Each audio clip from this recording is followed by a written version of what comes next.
Présenté comme le fleuron des écoles en matière de formation sportive dans les années 80, l'Institut national de la jeunesse et des sports avait perdu de son lustre. Suite à la survenance des Jeux de la francophonie et par un tour de magie dont il en a seul le secret, le chef de l'État, son Excellence Alassane Ouattara, lui a redonné des couleurs.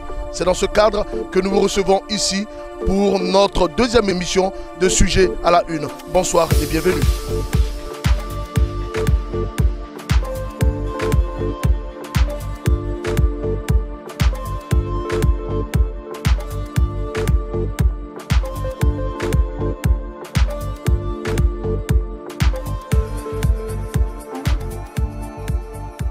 Deuxième numéro donc de notre émission Sujet à la Une. En ce jour, nous recevons le directeur général de l'Institut national de la jeunesse et des sports. Bonsoir monsieur le directeur général. Bonsoir monsieur le directeur. Alors donnez-nous la présentation de la structure dont vous avez la charge.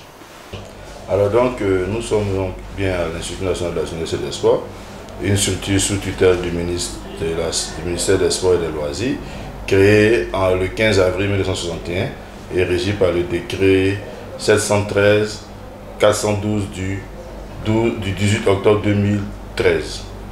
Donc cette structure donc, est composée de deux grandes écoles, l'école normale supérieure de l'éducation physique et des sports et l'école normale supérieure de l'éducation permanente.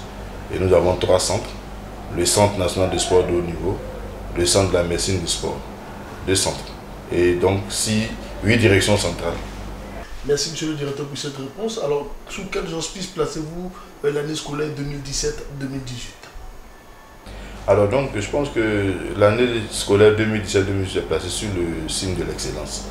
Vous savez, vous venez de le dire tantôt, avec la réhabilitation qu'a connue l'Institut, aujourd'hui nous pouvons dire que nous sommes en capacité donc, de pouvoir réaliser l'ensemble de nos missions pour un meilleur encadrement donc, des étudiants et donc des pratiques sportives ainsi que des pratiques socio-éducatives.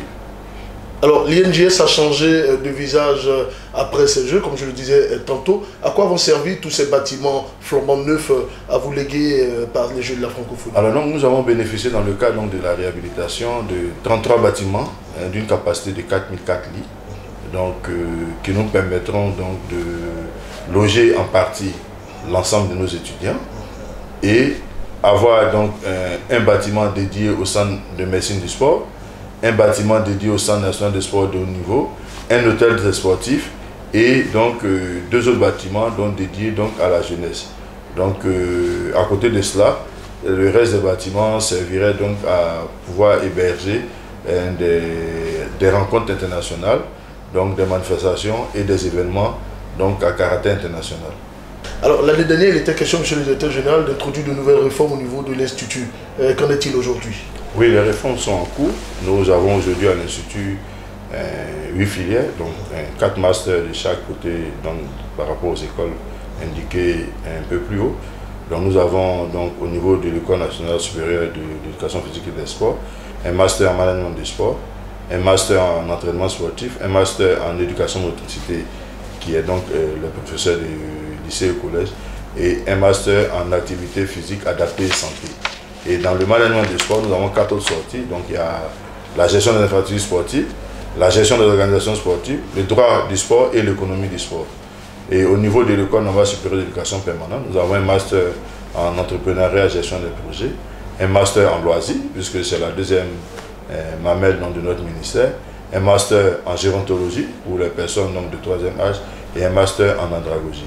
Alors, quelles sont vos attentes, monsieur le directeur général, après tout ce que nous venons d'énumérer? Qu'est-ce que vous pouvez demander au gouvernement de Côte d'Ivoire aujourd'hui? Alors aujourd'hui, nous sommes avec le LMD, nous allons vers la transformation de l'INJS en université du sport et à la création de l'UFR, l'unité de formation et de recherche, en STAPS, en sciences techniques des activités physiques et sportives, jeunesse loisirs. Et à côté de cela, il y a donc forcément une école doctorale, puisque nous souhaitons sortir dans les 2 ans qui viennent les premiers doctorants de l'Institut national de la jeunesse et des sports.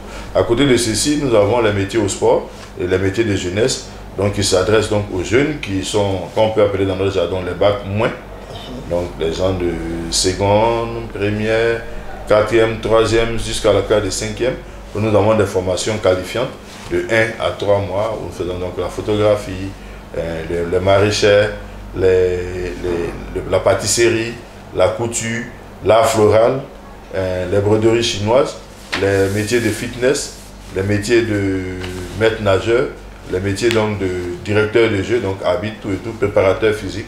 Donc en un mot, les petits métiers connexes au sport.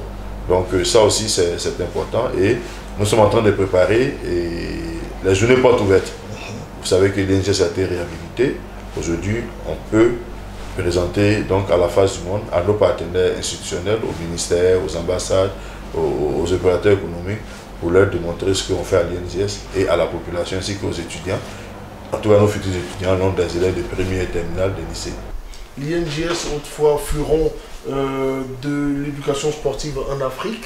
Alors, est-ce que vous pensez qu'aujourd'hui, l'INGS peut retrouver cette place qu'elle avait hier sur l'échiquier africain, véritablement?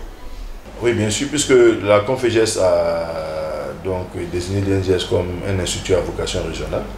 Et avec l'école doctorale, il a été demandé donc aux INGS du monde francophone de l'Afrique de l'Ouest de venir faire les études post-licence pour faire donc le master et le doctorat à l'INGS. Étant entendu que l'Afrique centrale a été confiée donc à l'INGS du Cameroun. Donc vous voyez que nous sommes donc dans ce changement-là. Et je peux vous dire que dans les semaines et mois à venir, nous allons enregistrer le retour donc des étudiants des pays autres frères, membres de la Confédération à l'INGS. Alors nous tirons allègrement vers la fin de cette émission. Quel est donc votre mot de fin? Mais avant donc de dire mon mot de fin, je tends d'abord remercier Monsieur le ministre donc, des Sports et des Loisirs pour son accompagnement.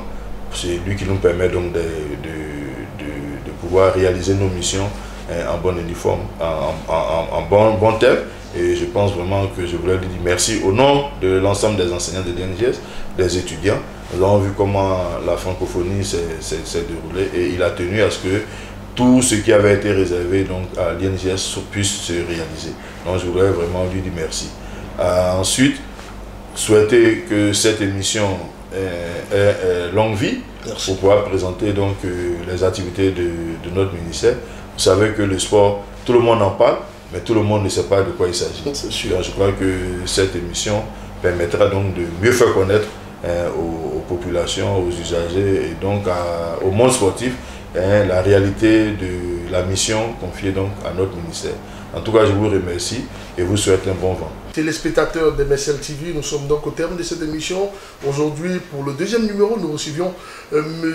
Sanogo Habib, directeur général de l'Institut national de la jeunesse et des sports, dans le nouveau cadre qui nous a été servi de découvrir aujourd'hui, suite à la francophonie.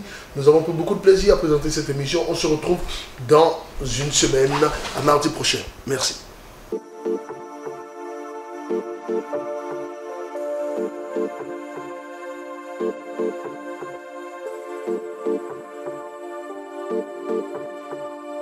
Thank you.